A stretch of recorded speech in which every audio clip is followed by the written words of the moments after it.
I'm sorry, but I don't want to be an emperor.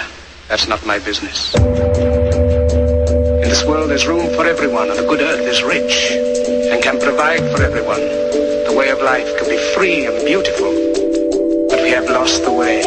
Greed has poisoned men's souls, has barricaded the world with hate. We think too much and feel too little. We think too much and feel too little. More than machinery, we need humanity. More than cleverness, we need kindness. Without these qualities, life will be violent, and all will be lost. All will be lost. Do not despair. The hate of men will pass, and dictators die. Dictators die, and the power they took from the people will return to the people. Will return to the people. Let us all unite. Let us fight for a new world to do away with greed. Now let us fight to free the world, to fulfill that promise. Let us all unite. All right, folks, welcome to the Corporation Nation. You are in it, and we are here. Well, if you're here today, you're probably more here to listen to my guest, Freeman Burt from Colorado, who joins me every Thursday, even on All Hallows Eve, even Halloween or Hallow Mass, whatever you call it, whether you're a pagan that worships this pre-Christian holiday, or you're a Christian who subscribes to the Christian version of the holiday. It's a strange holiday indeed, and one that is highly celebrated in the state of Utah here. For some reason, the Mormon Church here covets, and I mean covets, its Halloween celebrations. I mean, you have haunted houses and just the goriest of you know, what we call corn mazes here, where you go through mazes of the stalks of corn that are dried up, and it's just an incredible holiday here. And it's, you know, on a side note, there is a lot of witchcraft here. There's a lot of Wicca and other groups of that nature. It's a hot spot for that. So that's kind of interesting here in Utah as well. And, you know, like I pulled Burt apparently away from his fatherly duty of being chaperone for his children to go trick or treating, and I apologize for that, Burt. Tell your wife that it's not my fault, that you had a choice. Next time, she said, next time you come over, she's going to leave you outside in the middle of the hailstorm. Oh yeah. You know, I was driving back from Texas actually to talk to Mr. Statmiller about this show, in fact, and I stopped by to see Burt, and apparently I brought with me the wrath of God, because we had golf ball sized hail, and it was ruining all the cars and everything. Man, it was scary. Incredible. What are you talking about? It was scary. But it was neat to watch. It was really neat, actually. So, I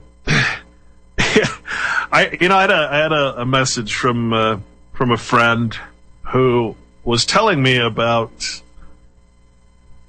well, he's saying that anti-GMO labeling or lobbying are actually coming from the very companies who produce a lot of the GMO things. So you have Nestle, Pepsi, Coke, some of the other larger companies. The fact is that GMO, or genetically modified organisms, which are sugar beets, which is where a lot of the sugar comes from, apparently the third largest cash crop behind the soy and corn, which is in basically everything. So you have the three top products basically all going into what your children are possibly going out and collecting from all of the people out there who just unwittingly go to the store and purchase the brand name that they're most accustomed to. And it's all GMO foods. It's almost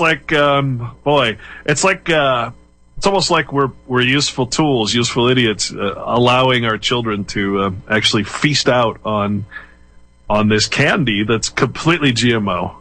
Everything is. And I kind of find that a little disturbing. It's like we are falling for a trick, as in a trick or treat, and not really thinking about what we're allowing our children to do, not to mention the celebration of this holiday. And that's interesting, Bert, because we have a lot of holidays in this country that don't really make sense. We have Christmas that's been turned into a worship of a Santa Claus. We have Easter, which is a worship of the Easter Bunny. We have, what else? We have President's Day, which is a glorification of our dictator. We have placing them on a hero pedestal.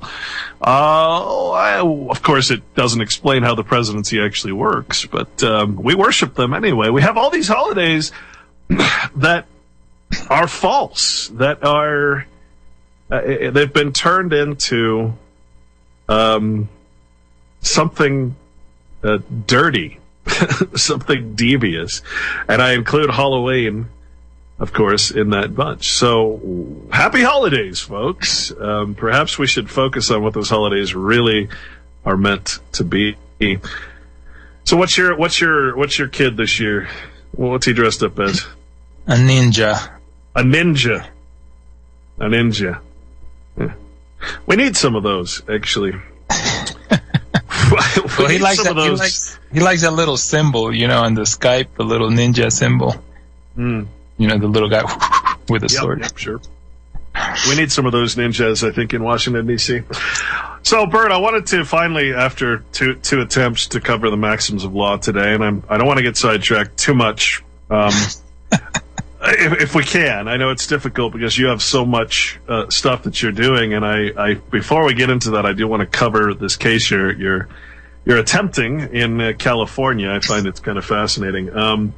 Now, if I have this straight, and I find this to be a really wonderful idea, you are attempting through the legal process that is this person's right to put restraining orders on different government officials. Can you explain what that case is all about out there in Southern California? Yeah, basically it involves a child, and whenever you have a case involving a child, you actually get the full force of the executive branch of the state involved. People don't realize that all these agencies that deal with children are directly under the executive branch of the state, which means it is all law enforcement.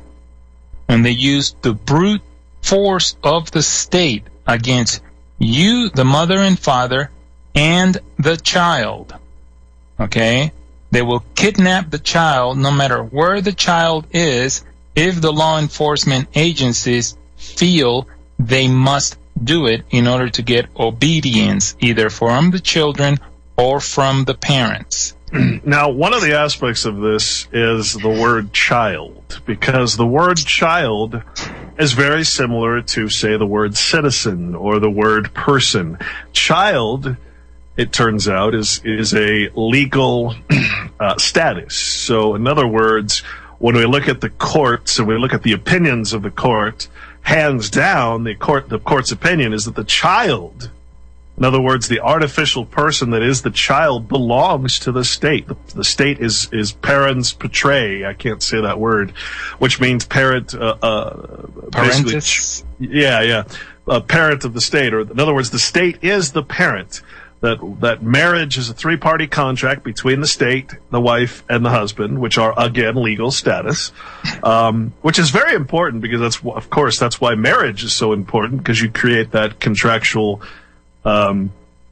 obligation that says your children basically become part of the state. So you have government basically coming after their legal property as parents portrays, or whatever it's called.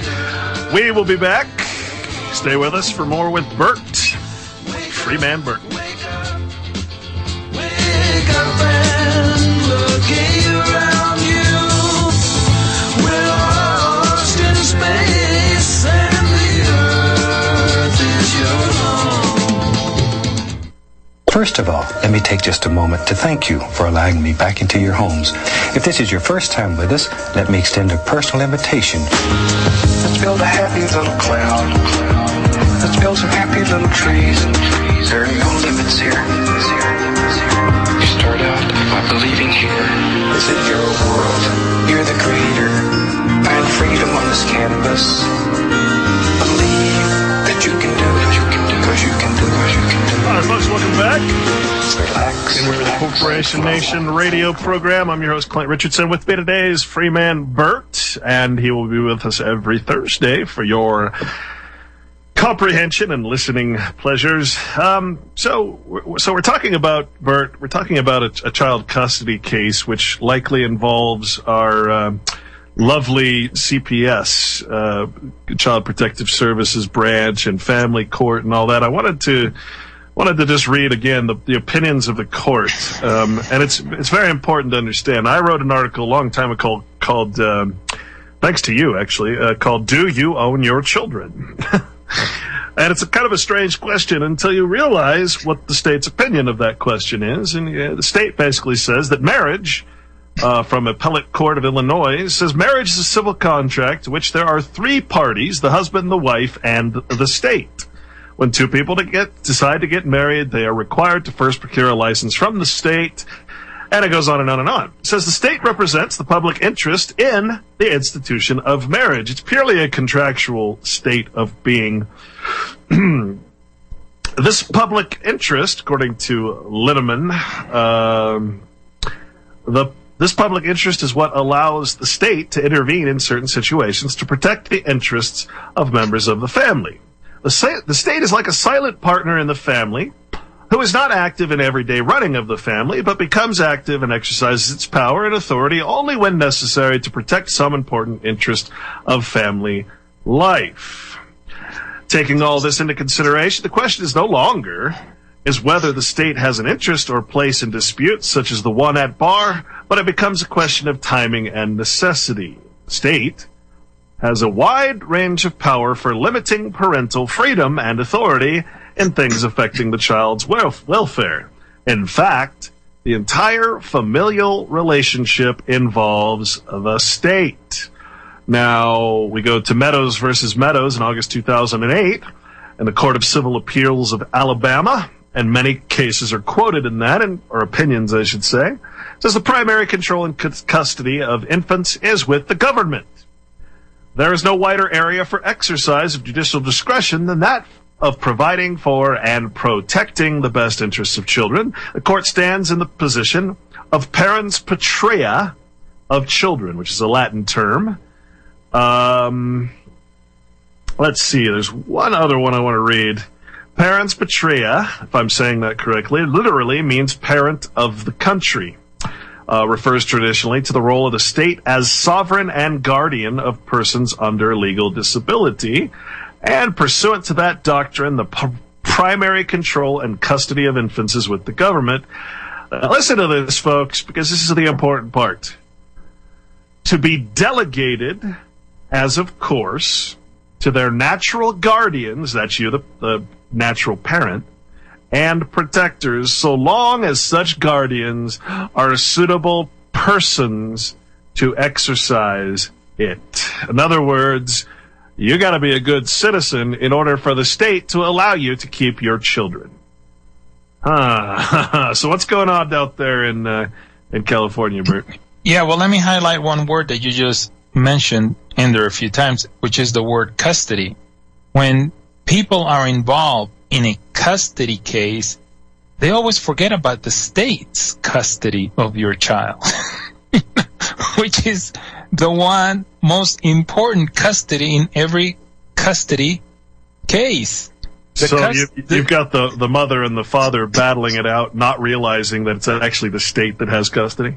Yes. Yeah. They have custody the whole time. Well, okay, so let's go. Let me read one more, and then I'm going to give you the floor. In other words, this is again from a court case, the same court case. In other words, quote, the state is the father and mother of the child, and the natural parents are not entitled to, quote unquote, custody. except upon the state's beneficent recognition that natural parents presumably will be the best of its citizens to delegate its custodial powers. The law devolves the custody of infant children upon their parents, not so much upon the ground of a natural right, but because the interests of the children and the good of the public will, as a general rule, will thereby be promoted. You see, you do not own your children if they are registered property of government. It's really that simple. Again, this is the citizenship thing. So, Burt, take it. Oh, man. Yeah. So what people need to realize is that whenever you're dealing with a state in your life, okay, in any shape or form, it's because they have a chain around your leg, your wrist, or your neck, okay? So in this particular situation that we're dealing with, we have a family that has been terrorized by these local enforcement agencies, beginning with local police departments, sheriff officers, probation departments, family court, juvenile court, that whole branch of the so-called government. And what we have, we're suing, of course. We took the offensive and we are suing these people. And we are in the process, we actually started the process of obtaining restraining orders against these criminals. And, of course, the courts are never sympathetic to you putting restraining orders on their law enforcement folks. That's because they have no power without them. Right. Their opinions would not mean a damn thing without the enforcement of them. That's right. Exactly. So they are the goons that do their dirty work. And we're trying to put a restraining order on the goons because they have caused terror to this family. And restraining orders are a really funny instrument to use because it creates liability on all the parties involved in either granting or denying the restraining order. And we're basically in the process of now setting up the hearing date has already been given to us to show up and allow the recipients of the restraining orders to come forward and object to the restraining orders being given. And anyone in the California Riverside area that would like to participate in these hearings, by all means, contact me because we would like to have as many people there to be witnesses to what is going on, because this should turn out to be a sort of kind of like a little mini trial type of deal. People may get up there and testify and all that kind of thing. So it would be very, very interesting for people to learn about this process, because you are not going to see restraining orders being put on government officials like we're doing. And we're going very, very high. We're going to the top of the state with these restraining orders. So you're sticking one to the governor? Yes, we are, because the governor is the one in charge of the entire police force. So really, you only need... would it be safe to say that you only need one against the governor, and that would include every appointed office, or no? Yes, technically that's what it is, because everybody else is working under his direction. All law enforcement in the state is in actuality under the governor. Interesting. Yeah, it's and it's going to become more interesting as time goes by. Now, going along with what you were saying just a minute ago, can you read that one statute that I put in there for your listeners? What is this? What is it a part of? Actually, the California Code? Or? Yes. Oh, cut off by the music. We'll be back, folks, and we'll get into the California statutes regarding children as adults. How strange. We'll be right back.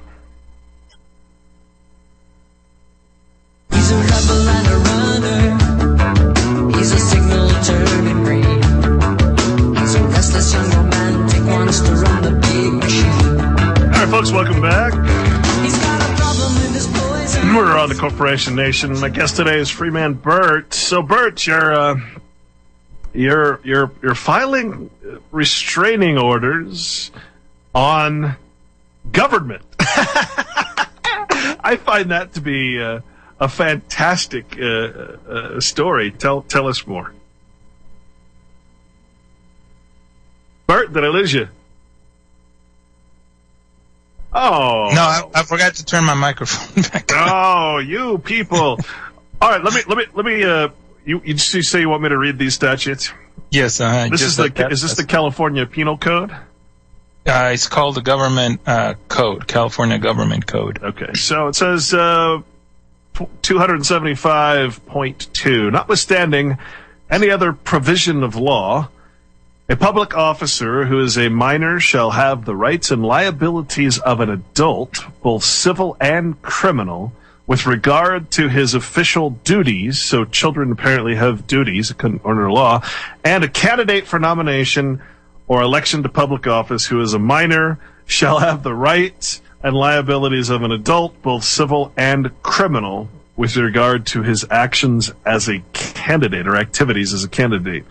Notwithstanding, this is point 2. Notwithstanding other provision of law. That's the same thing. So, what the heck? You know, I've seen this before, and I'm like, what does this mean? Yeah, well, here's the part of the reality. In criminal trials, only adults can be tried. Okay, and this is a reality that when people actually comprehend it, it's like being, bathed with a cold bucket of ice water. Your child, okay, if your child does something wrong at the age of 10, 12, 8, 6 years old, he or she's gonna be moved through the juvenile system. Okay, and the judges are going to hold this threat over your head, which is along these lines. Ma'am or sir, we need you to cooperate with us, because if you do not, we're going to have to then conduct a criminal trial where your son or daughter is going to be treated as an adult. And at that point, your child's future will be permanently stained with a criminal conviction, if that is, in fact, what comes out at the end of the trial.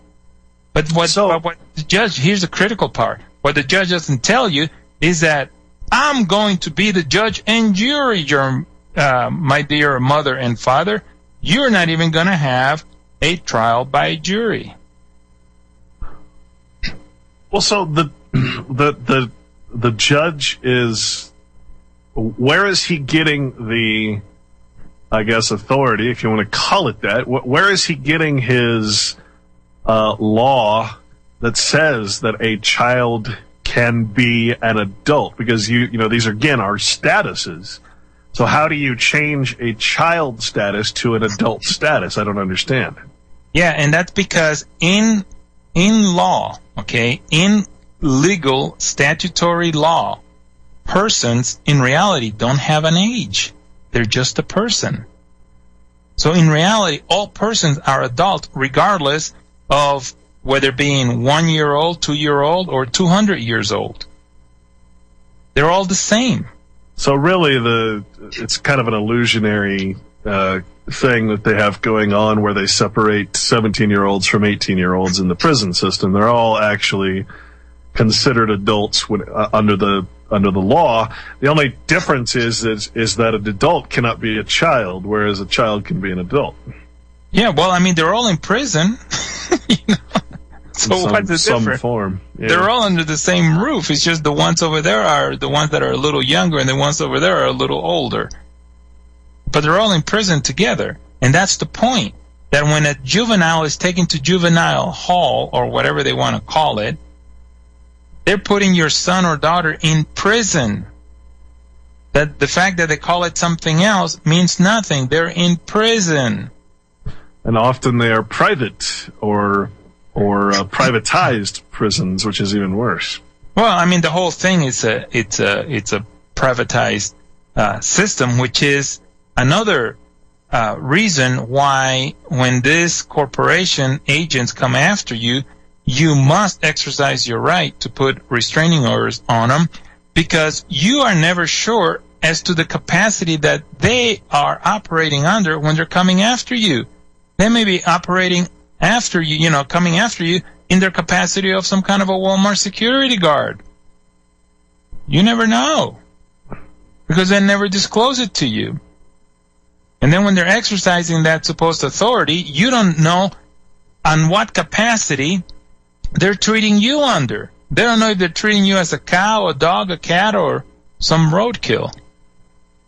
Or a person, which is the least favorable of all of those. Might as well be roadkill.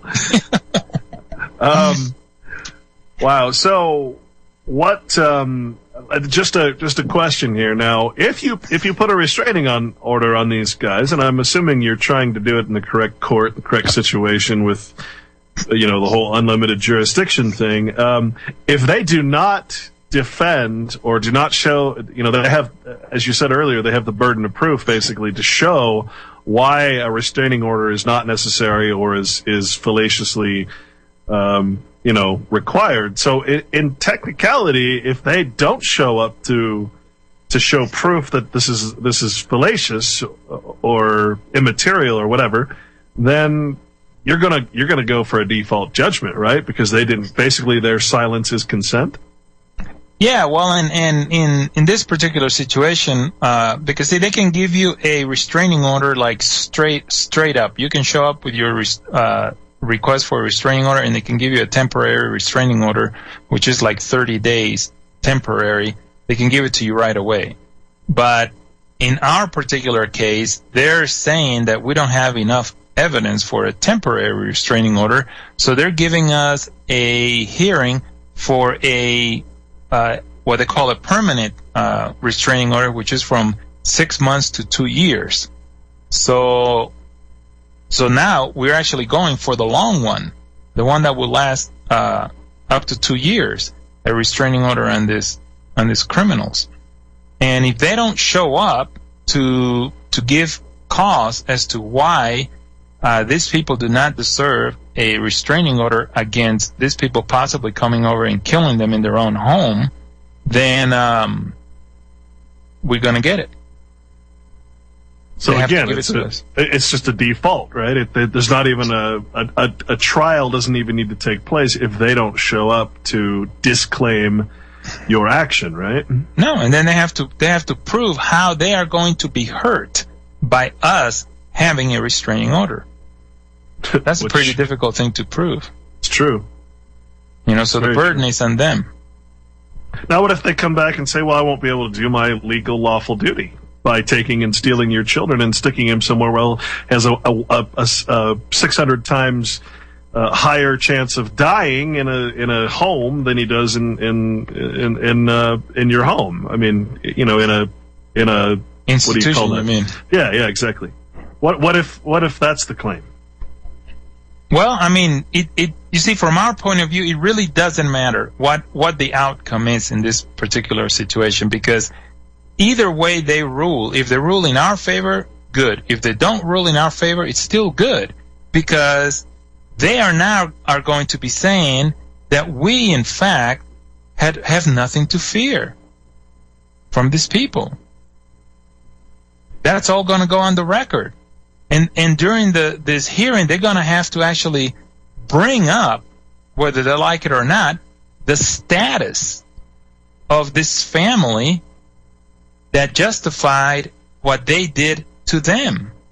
So one way or another, they're going to have to dance to their own music that they themselves created. So it's more than anything, it's kind of like a strategy that we're using here to cause them to reveal their point of view, which is something that they never tell people. Because you never know how they're treating you. They never disclose it. By what status they're treating you mean? Yeah, they never tell you what your status is. If you're a 14th Amendment citizen, if you're a real citizen, if you're an employee, if you're a customer. I mean, go to all of these courts and pay attention to the signs. They say, yeah, customers come this way. Court customers go over there. Thank you. Next customer, please. They tell you at the court clerk's line. It is ironic, I've been screaming that for a long time. It's like, look, your municipalities, your courts, they all call you customers. And if you actually look in the financial reports, you see that these things are non-governmental. Non-governmental. That is what government calls its enterprise operations. Okay, that's why you're a customer. It's private. We'll be back, folks. Stay with us.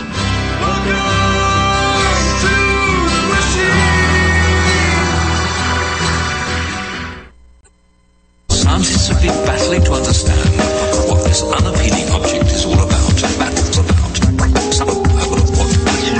What the object is all about. Information in the form of energy streams in simultaneously through all of our sensory systems in the form of energy, all our sensory systems, and then it explodes into this enormous collage of what this present moment looks like, what it feels like, and what it sounds like. It explodes into this enormous collage, and in this moment we are perfect, we are whole, we are whole, and we are beautiful. It appears rather gruesome, wrinkles like a walnut, and with the consistency of mushrooms, like a walnut. It is the most mysterious part of the human body, and yet it dominates the way we live our adult lives. It is the brain. All right, folks, welcome back. If you like the music, or at least some of the music that's being played here, visit melodysheep.com. Melodysheep.com, and you can find some of the great videos, and you can also download that music. The guy was very, very generous and allowed me to use it for my show, and so a lot of this is coming from him, including the openers, which is from The Dictator, Charlie Chaplin. Anyway, want to give a thanks to Melody Sheep for that. So Burt, what's I can see that the defense for this could very easily be justified in that by having a restraining order on government cannot provide you with your rights, with your services. It cannot force you into the enjoyment of all of your contractual obligations. So do you think that this is going to work as far as getting your restraining orders? And I know you say it's a win-win situation either way, but it would be a reasonable argument considering we're talking about a completely illogical and unreasonable thing here. But in that sense, in the sense of the devil, it would be reasonable for government to say that, well, we can't have a restraining order because then we can't force you to do anything. Well, and see, that's the situation that we're trying to put them in a situation that it doesn't matter which way they go, our end result is the same, which brings us right back to we need them to clarify for us what is the status that they are treating us under. Either way, if they provide the restraining order, we can still ask the question, okay, you providing the restraining order to protect us, but you're protecting us under what status? What is the status that we will hold in order to qualify for your protection? If they deny it, you're denying it under what status are we holding in order for you to be able to deny it? Well, I guess the question is where is the authority that you can deny it? That's the real question. The most obvious defense for them would be the state is sovereign. So the state cannot be restrained, right? That would be their thing, which obviously would be an insane position to take, because if you cannot restrain the government, then it is free to carry on tyranny to whatever degree it wishes to. Right? So when's this case going to take place? When's this trial going to take place? Well, it's a hearing in a couple of weeks. So I need people to contact me, Burt at onlyfreemen.com, and let me know that you wanna get involved in learning about protecting your freedom, protecting your rights. Yeah, and this is an important point. One of the things that we talked about in previous discussions, Bert, was the fact that, you know, one of the powers that we have out here is supporting one another. Now, if you have a witness, and please understand that you're not a spectator, you're a witness when you're sitting in a courtroom, when you're sitting in that back bench watching the proceedings, you're not just a spectator, you're a witness. As a witness, if you see something devious, if you see something unlawful, if you see something illegal, if you see anything at all, you have the right and actually the duty to file a complaint against that judge for acting outside of his capacity, or for several different reasons. And as we discussed, what happens to a judge if enough people complain about him? Well, you can actually bring him up for impeachment, right? You can get him removed from office.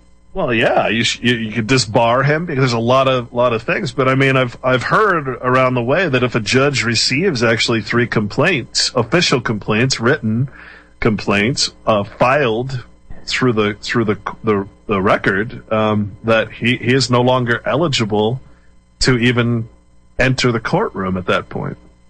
Well, I haven't seen the evidence for that, but I do know that judges do not like to see witnesses in their courtroom.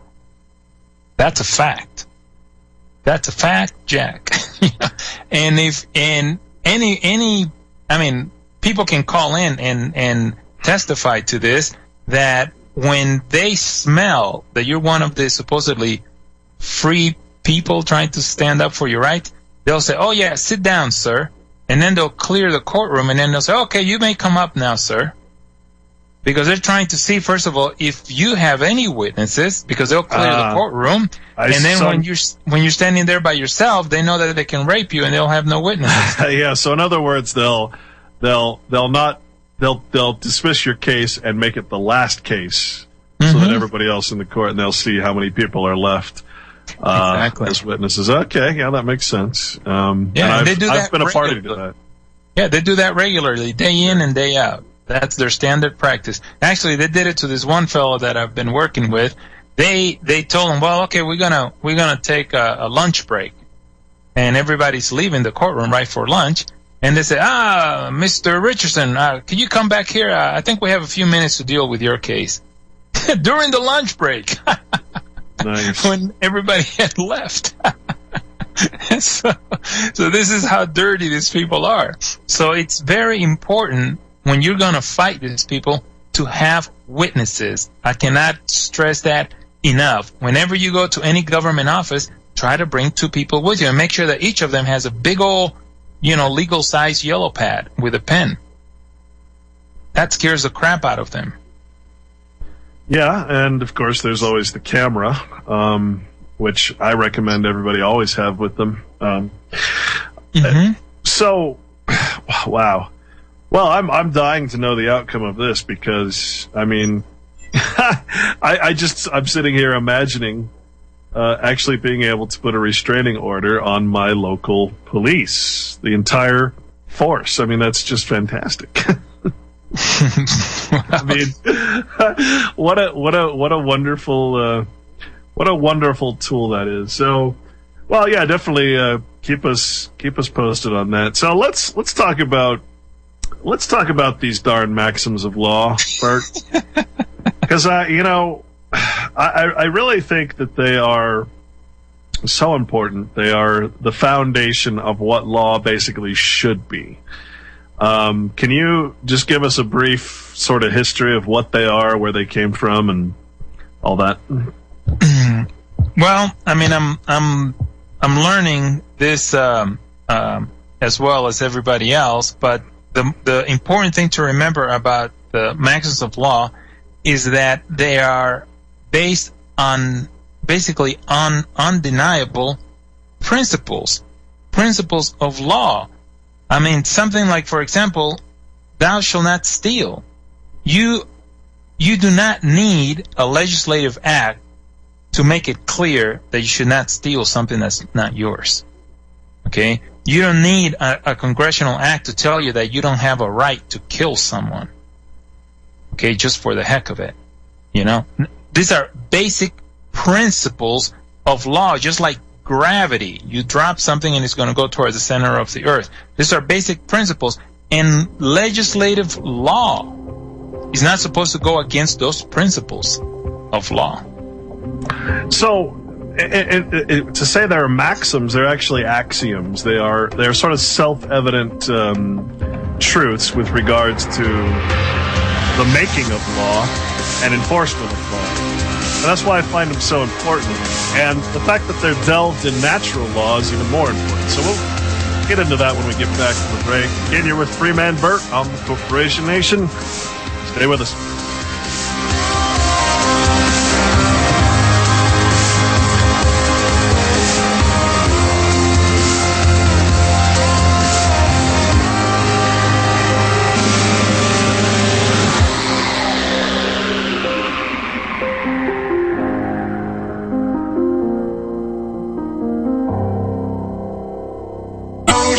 Don't give yourselves to brutes, men who despise you, enslave you, tell you what to do, what to think, and what to feel, who drill you, diet you, treat you like cattle.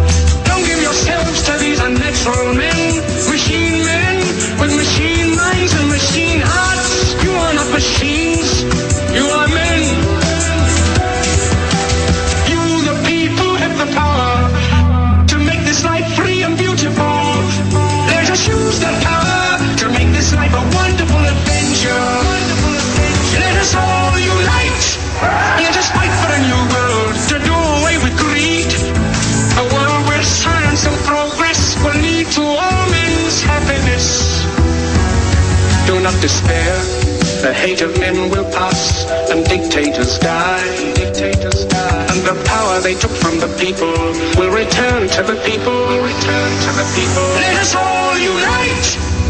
All right, folks, welcome back to Hour 2 of the Corporation Nation on this Halloween night, October 31st. With me, of course, on Thursdays is Freeman Burt. His website is onlyfreemen.com. And, of course, men is simply a term used to describe mankind, both female and male. So let's not get caught up in statuses or any of that type of thing. So, we're going to get into the maxims of law. Now, I just wanted to read from ecclesia.org and their description. This is basically, these maxims are the foundation and principles of law that man passes today. Unfortunately, men enforce their own will in their own self-interest more than they enforce the law. And so it's important to distinguish here what law is and what the maxims of law say compared to what the legal codes and private laws that are passed in government by men are. And so this is why, in addition to knowing God's law, or the law of nature, it is important to know man's law, because man's law is based, or should be based, upon God's law, or natural law. And of course, Jesus is famous for, in the Bible, and this is why Scripture is so important, because actually these maxims are based a lot on the Scripture. And it's very much a distinction between commercial law and the maxims of law. So people commonly want to be in common law, which is a mistake, unfortunately. And I'm going to read this to you. It says it was rendered by John V. Parker, the chief judge in this case, which was, George E. McKinney, Sr. versus Donald Reagan, Secretary of the Treasury. And this is what the judge ruled. It says, petitioner's shield of the common law as an enfranchised sovereign individual of the United States of America, a republic, quote unquote, provides him with the same degree of protection from federal income tax evasion as did the ghost dance of the Sioux warrior from the repeating rifles of the federal cavalry. Absolutely zero. And so here's the issue that we have, and Bert, you know, like we said, it's important to know both sides. It's important to know the language, and it's important to know both systems of law to an extent. The danger is when we try to apply their law to justify our own, and that's a kind of a hard concept to understand. And I think it's important again to note that these maxims of law again are based a lot on Scripture, and that's because, again, as we've discussed, Scripture or the Bible is a presentation. It is evidence of the law. Okay, the New Testament being the newest testament or the newest testimony or evidence of law. So all of the ecclesiastical law and all of the civil law is based around that, and its justification does come from that higher authority, if you will. So when we're reading these maxims, we see a lot of God, the word God. And again, I just try to remind people that when we're considering the word God, we have to consider it in this world, in this natural realm, because that is where we live. That is where we live and breathe. Whatever's in the next world is not what's important in this aspect. We're only talking about what's in this world. So, in other words, turn the word God into the word nature and everything makes so much sense, because God would be the creator of nature, da-da-da-da-da.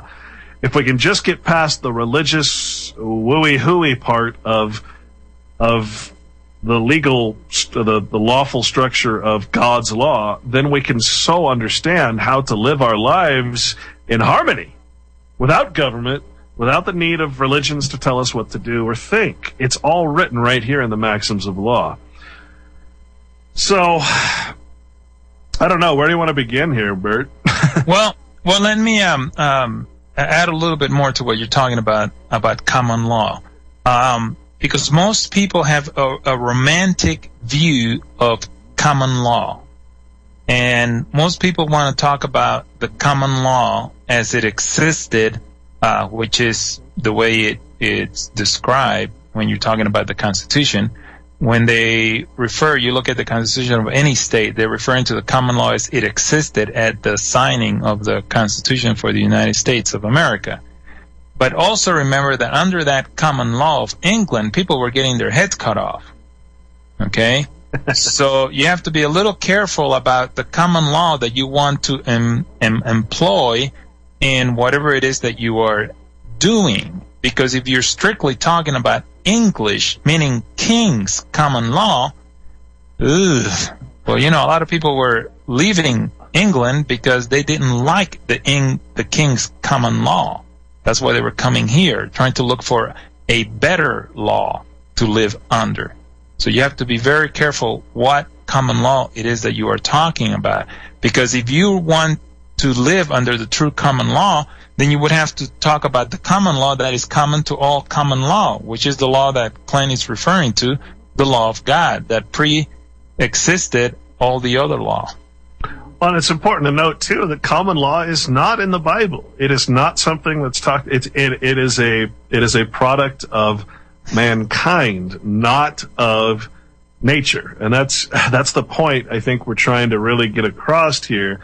The only thing that I will say, and I had a tough time getting over this hump, is that when I am reading about some of the things it says here, and again, the reason I like Bouvier so much is because it's very honest. It talks about eugenics. It talks about slavery. It's not providing the information as a tyrannical thing. It's just simply giving you the knowledge and giving you the description of what these things are. And I consider, when we look at some of the things it says about slaves and servants, I don't consider it to be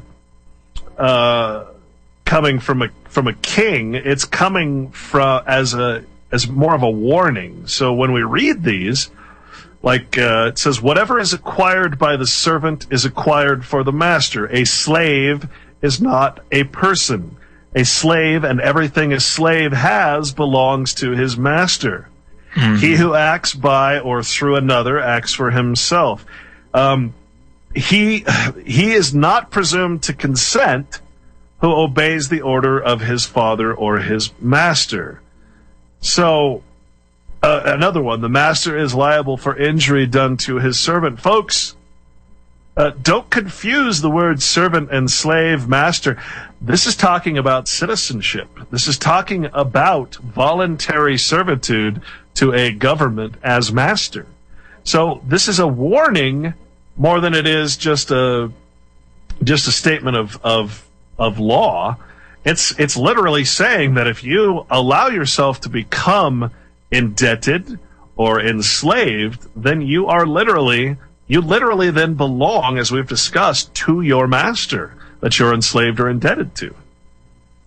Yeah, and it takes you back to that status that we were talking about.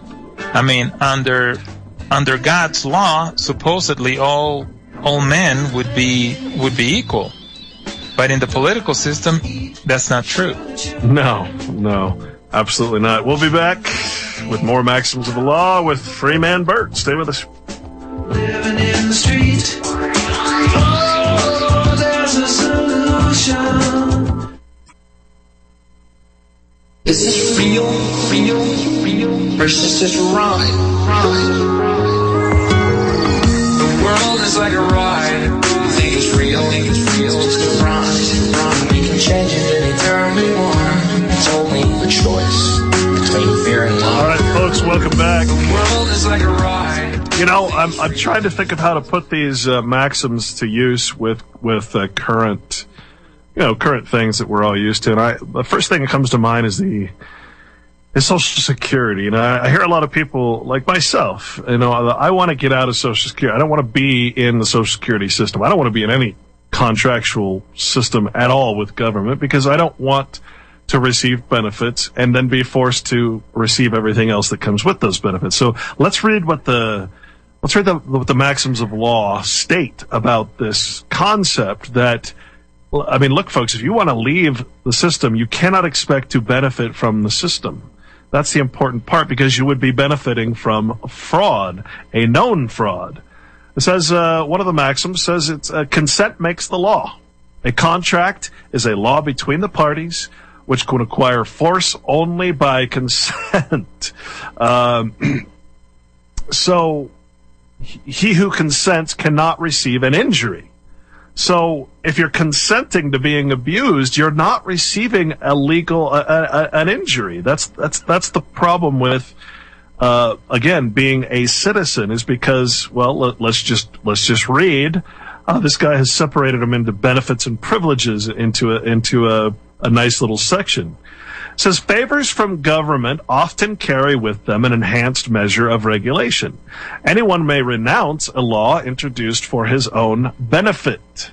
No one is obliged to accept a benefit against his consent. He who receives the benefit should also bear the disadvantage of that benefit. He who derives a benefit from a thing ought to feel the disadvantages attending it. So it goes on and on but basically say that if you are enjoying the privileges of something or the benefits of something, you are then, of course, required to receive the negative aspect of that thing. And, of course, government takes full advantage of that fact, of that contractual nature of this, this good maxim. In other words, it's basically saying that if you're going to get a benefit, you need to be responsible for what happens with that benefit. But government has taken that sort of the contractual nature and just twisted it all to hell. And now we have to, of course, we get the benefit of and the privileges and the enjoyment of pain, punishment, taxes, licenses, and extortion of every kind. So You know, what we have here is a list of maxims that says what laws should be. And then when we compare that to government, Bert, I mean, what do we see? Yeah, I mean, we see them, and it's a twist of logic is really what it is. It is. Because what they're saying is, look, we're being honorable, we're providing these laws for your protection, for your benefit. Now, look at it from a commercial point of view. If you go to Walmart has this store set up for your benefit, so you can go there and buy things. But who in reality is receiving the ultimate benefit? Walmart. And they're putting products out there for you to purchase, not because they're necessarily for your own good, but because you're going to purchase them. And it's the same thing with the legal system. They put out this benefit not because they care about you, but because they know you're going to use them. And then they're going to tie you to that benefit because it's a give and take. And what people don't realize is that what they're giving you, what you're giving back to them, is in fact your entire being for that drop of benefit that they're giving you. Yeah, it's basically commerce in souls. It's trading your soul to get a material benefit, which is, again, this is why the scriptures and what Jesus, be he a fictional or non-fictional character, I don't care. It's not the point, because again, if all law is based on this Bible, then we better damn know, well, the Bible. I mean, we have to know what it says. What is the law? And then, of course, government gives you a choice. This is why it presents the Bible to you, because you're given a choice. You can live free, or you can do what they want you to do. And let me just give you a couple of examples. Listen to this very carefully, okay? This is a maxim, and it's telling you what happens when you accept this contractual nature. It's one who avails himself of the benefits conferred by statute cannot deny its validity. So as you're sitting here and taking unemployment insurance, you're sitting here taking Social Security, Medicare, you cannot complain that it is an invalid or fraud because you're participating in the fraud. It also says, what I approve, I do not reject. I cannot approve and reject at the same time. I cannot take the benefit of an instrument and at the same time repudiate it. So it's telling you right there that you are either a participant or you are not. You cannot be both. Therefore, I can't go and they say, listen, I'm gonna quit Social Security, but I want to get back all of the fraudulent money that you took. Even though I'm admitting that this was fraud, I participated in the fraud, whether I was a willing participant or not, and therefore I cannot get a benefit from something that I'm saying is invalid. I hope that makes sense. Well, and you know what's funny? I'm hearing you say all these things, and you're echoing in my head the same exact lines from some of the Supreme Court opinions that I've been studying lately. They base a lot of their opinions on maxims of law, but people don't realize that. They twist them to benefit their own cause, of course. Well, and here's how they use it. When you come in with an argument that doesn't fit them, then they use the maxims of law against you. Sure. So that's why you have to be careful how you're dealing with these people, and it's much better for you to have a solid ground to stand on, which is basically the principles of law, because then it makes it easy for you to dissect and deal with their law, because their law cannot be in violation of principles of law. Yeah, well, it can and is, but it's not supposed to be. And right. I mean, if you're going to win and stand on truth, that's how it's supposed to work. Right. This is very similar to what we talked about with Jan Irvin and learning the fallacies and how they can be used against you. I have actually done, in an argument or a debate, I have actually attempted to just use maxims of law in answer to any question that's thrown to me. And if you try this by yourself or try it with someone, you're going to be surprised that every question that is thrown or every accusation or anything else that's thrown against you can be answered with the maxims of law if you are acting honorably under God or under nature, under the natural law.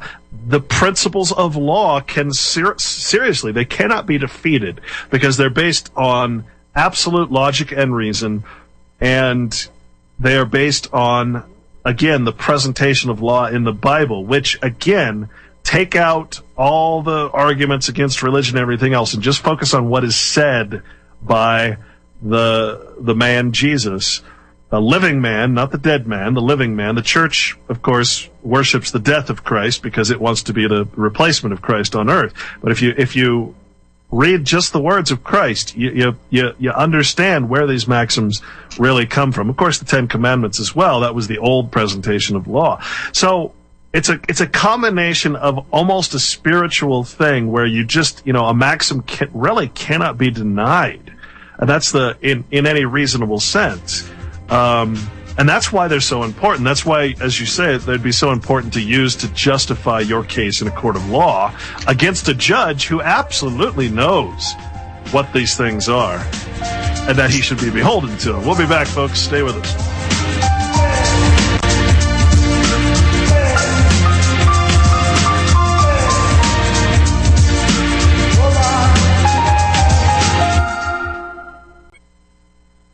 Derivatives, quantitative easing, trade imbalances, recession, low GDP, nations close to collapsing, and subprime loans, foreclosed homes, and people's taxes spent to bail out too big to fail AAA banks again. Fear levels rising as the US crash seems imminent, having smashed the debt ceiling of 14 trillion. Despite protests and clashes in Athens streets, the IMF imposed structurally unjust programs. All right, folks, welcome back. You're in the Corporation Nation. Again, with me is Freeman Burt every Thursday. We are talking about the maxims of law today, and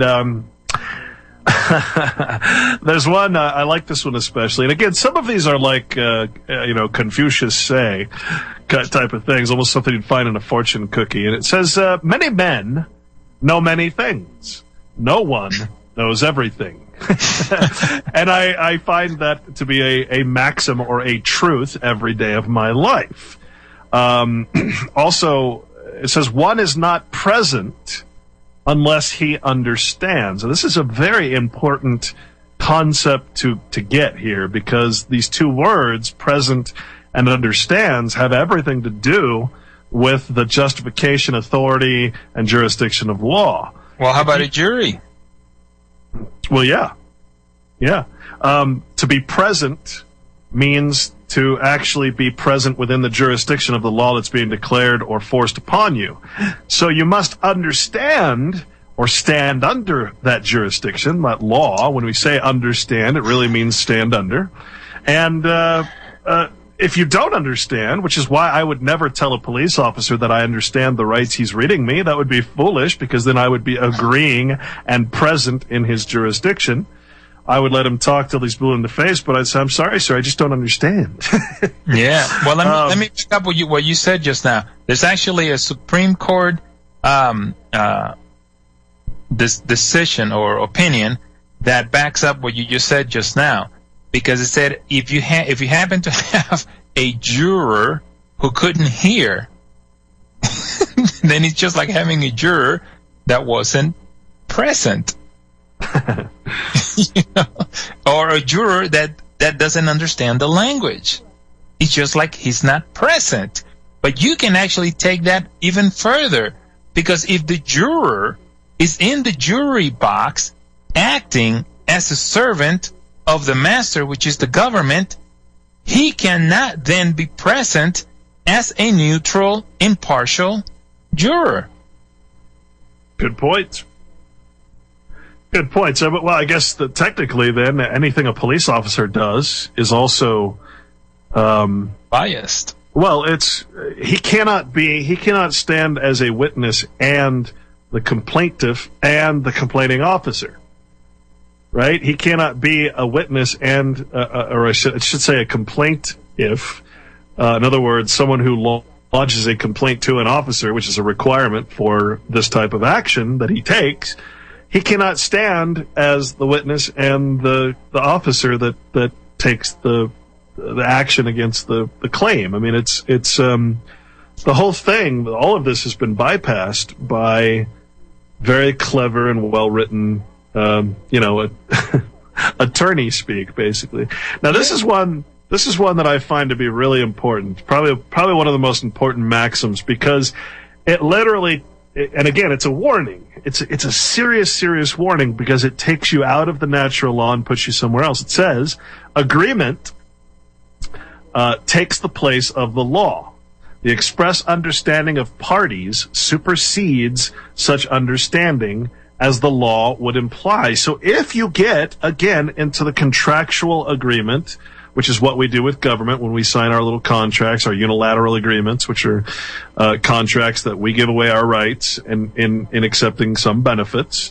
The express understanding of parties supersedes such understanding. So, every time we sign something, we are putting ourselves outside of the protections of our own natural rights under God, and we're literally pushing those aside and say, yeah, give me benefits, but at the same time, completely give me tyranny. Give me everything bad that goes along with the benefit. Forget it. I don't have rights. I just assign them away because I agree and I stand under through my understanding of this contract.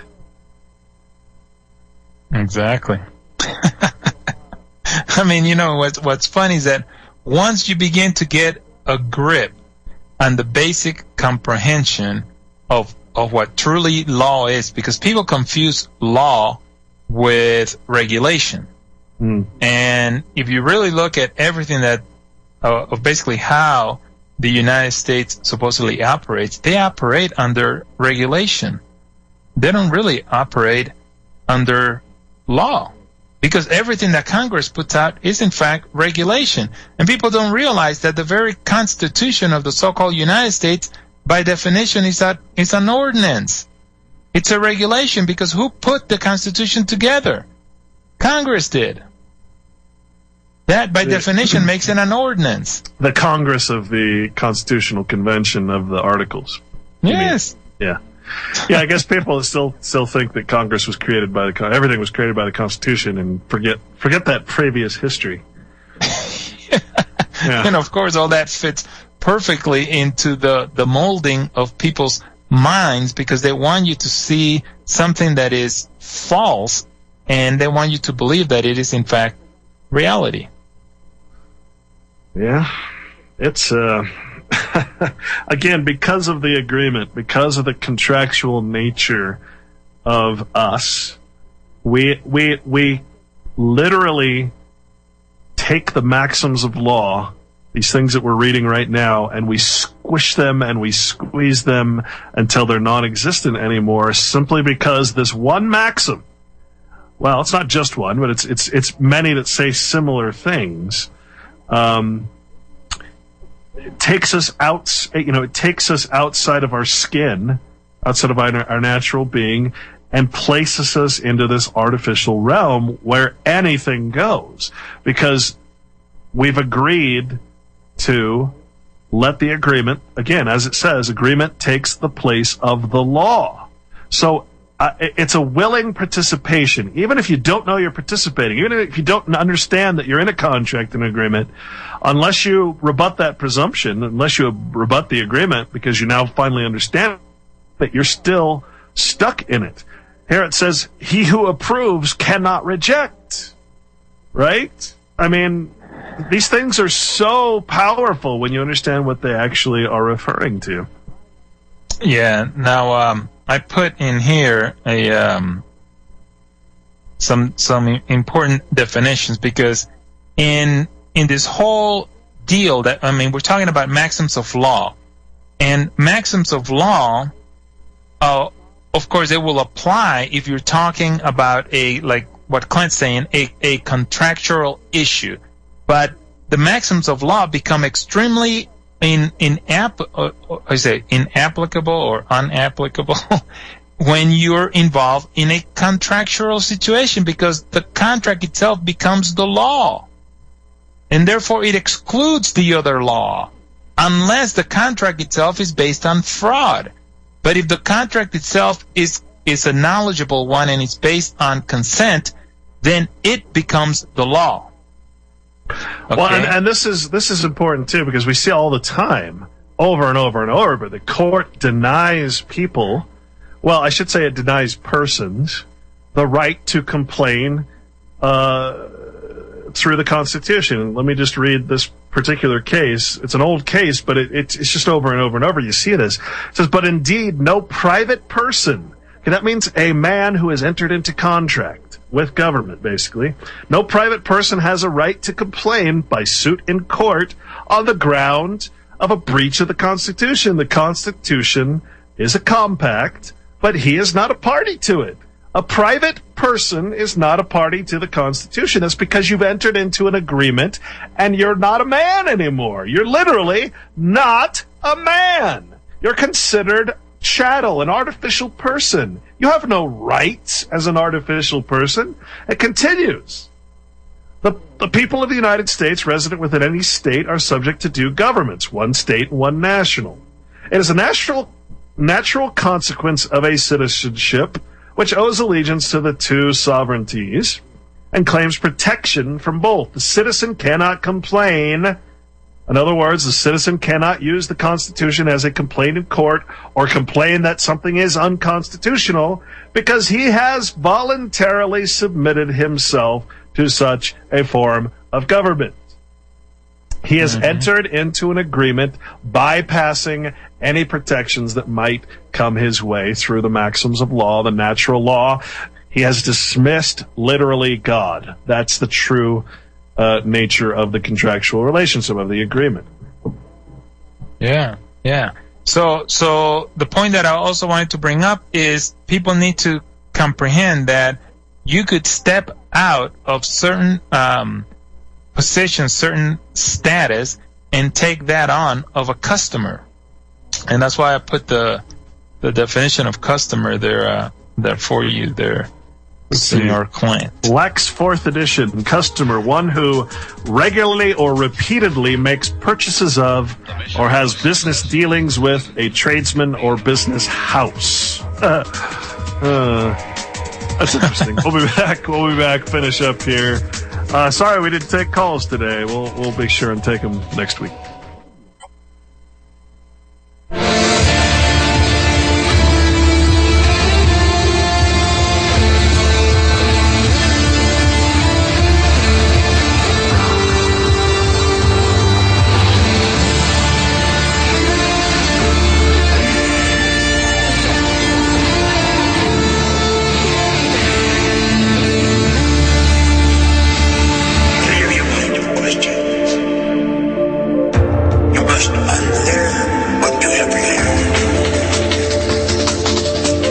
Okay, folks, welcome back. The final segment of the Corporation Nation today. My special thanks to Burt, as always, for joining me every Thursday to talk about all this craziness we call the legal system and government. So I'm talking about the word customer. And customer is... It's interesting because to become a customer, you're going to have to gain that status. How do you gain the status of customer with government as opposed to just a citizen or, a member of the community and all that? So understand, to understand something or stand under something, really, it creates standing. In other words, sometimes we want standing. Most of the time we don't, because it means that you are standing within the jurisdiction of something. You understand it to the point where you have entered into and agreed, again, to that jurisdiction. So, really, we're talking about underwriting. To write under or at the foot of, especially under other written matter. To sign one's name as to a document. This is how we underwrite our standing or our understanding. To show agreement with or to support, as if by signing one's name as a statement or decision. So again, when I agree that I understand a police officer's reading of my so-called Miranda rights, I am accepting those, which means that I literally am accepting the fact that he can say anything he wants and it will be admissible in court. He can lie, literally. That's what he's telling me my right is. So to become a customer, you must understand what a customer is, and you take upon yourself that particular status. So what was customer again? One who regularly or repeatedly makes purchases of or has business dealings with a tradesman or business house. All right. Ordinarily, one who has had repeated business dealings with another, a buyer, purchaser, or patron. So, Burt, am I a customer of the police? Well, you could be if you accept their protection. Am I a customer of the mayor? You could be if you accept his other benefits and protection. Am I a customer of Walmart? You could be if you go in there and buy their products. What's the difference? Well, the biggest difference between being a customer of Walmart and being a customer of the state is that they coerce you into being a customer of the state. You know what? Walmart coerces me with that darn happy face, too. Well, then you're easy to coerce. And it's funny because that happy face has about as much power as government's little letters that they send to us, but we don't know that. That's the last thing they want us to know. So again, we're entering into an agreement to take up on a status of customer, which is basically someone who receives benefits through the act of commerce, a commercial enterprise, basically. Mm-hmm. And, that in and of itself even takes away some of the benefits and rights of citizenry when we become customers. Yeah, and I mean, and that's what you are. When you're in the body politic, people don't realize that when you're involved in the body politic, you're involved because you're wanting some kind of a benefit from it. And that's the protection. And in exchange for the protection, you have a duty to that body politic. And there again, you're accepting not only the benefit, but also the consequences of that benefit. This is a maxim of law. You must accept everything that comes with the benefit. You must accept responsibility for accepting the thing that is given to you as basically as a customer. Mm-hmm. Mm-hmm. Oh boy.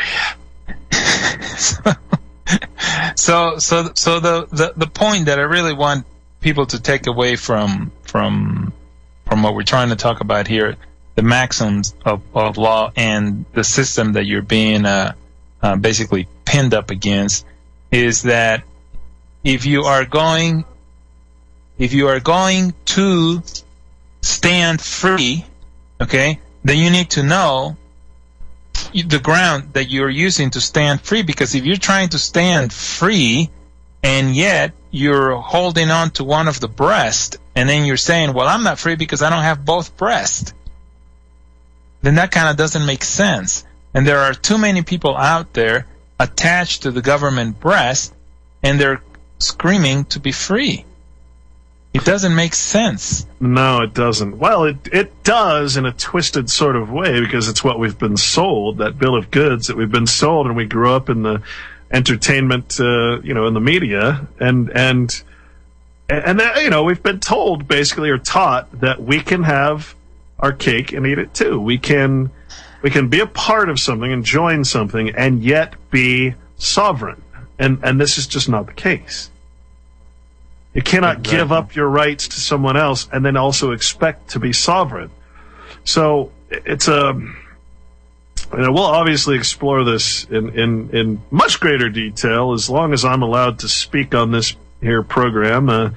We'll continue to break this down every week with Burt and obviously some other guests. So I want to thank you again, Burt. Anything else you want to cover today? Again, onlyfreemen.com. And what was your email address? I have two emails that people can use. Burt at onlyfreeman.com. And by the way, we're trying to perfect this website so that people can access all the information that we're putting out. And do not consent 83 at yahoo.com. Do not consent 83 at yahoo.com.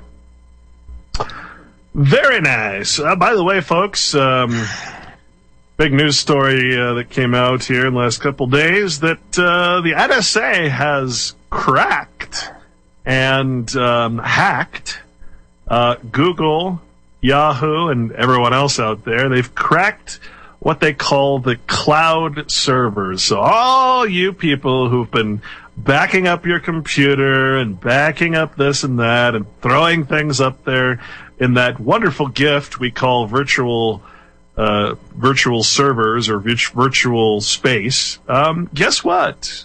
You've just handed it over to the NSA. So congratulations on that. This is why I keep harping on the fact that we need to be very diligent, because maybe I'll get Luke Radowski on the program sometime, but he was recently discovered that some PDFs were sent to his computer, and when they broke down the PDF files, which is why I never download PDFs from someone that sends me them in an email, he found out that there was embedded hidden child pornography embedded within the PDF files. And those were somehow transferred into the computer. So anytime the NSA or whoever wanted to, go in and dig up the background of his computer, they would find these files and be able to accuse him of something he didn't do. So again, we really have to be diligent, especially people like you, Burt, of where your information comes from, who's sending you these things, and just be careful when you're clicking on things, and be careful where you're storing things. 10-4. All right, folks. I thought I heard music there, but it went away. Do we have music? Okay. Could have sworn I heard something. Well, anyway, thanks, Burt, for joining me. And, folks, tomorrow it looks like I'll be going solo again. We'll make it a call-in day since we didn't take any calls today. And, Burt, again, thank you. Well, thank you, sir, for having me. Absolutely. We'll see you next week. And, again, join me tomorrow. We'll figure out something to talk about. Take care.